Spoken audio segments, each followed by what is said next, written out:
యెషయా గ్రంథము 43వ అధ్యాయము 1వ వచనము.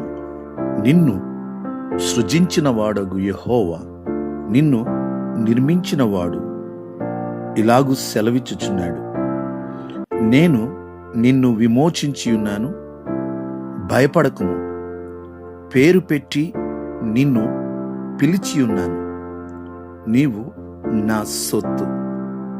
ప్రియులారా, దేవుని వాగ్దాన వాక్యము ఇంత స్పష్టంగా ప్రభు తన యొక్క ఉద్దేశమును మన ఎడల కనపరుచుచున్నాడో చూడండి.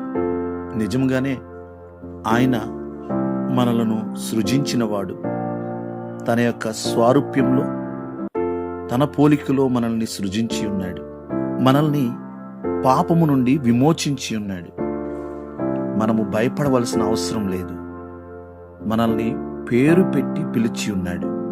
మనము దేవుని సొత్తు. ప్రార్థన. సకల ఆశీర్వాదములకు కారణభూతుడా, మా దేవా, మీకు వందనాలు, స్తోత్రాలు. మమ్మల్ని సృజించినందుకు మీకు వందనాలు. మమ్మల్ని నిర్మించినందుకు వందనాలు. మమ్మల్ని విమోచించినందుకు వందనాలు. మమ్మల్ని పేరు పెట్టి పిలిచినందుకు మీకు వందనాలు. మీ సొత్తుగా మమ్మల్ని చేసుకున్నందుకు మీకు వందనాలు, స్తోత్రాలు. ఏ మాత్రము యోగ్యులము కాదు ప్రభు. మేమేమై ఉన్నామో అది కేవలం మీ కృపను బట్టి అయి ఉన్నాము. అయ్యా, ఈ వాగ్దాన వాక్యం బట్టి మీకు వందనాలు. ఈ వాగ్దాన వాక్యం విని ప్రార్థనలో ఏకీభవించిన ప్రతి ఒక్కరిని, వారి కుటుంబాలను దీవించండి. వారి ప్రతి పనిలో, వారు చేయు ప్రతి ప్రయత్నంలో జయము దయచేయండి. ఈ దినమంతా మీ సన్నిధి తోడుగా ఉంచండి. మీ హస్తము తోడుగా ఉంచండి.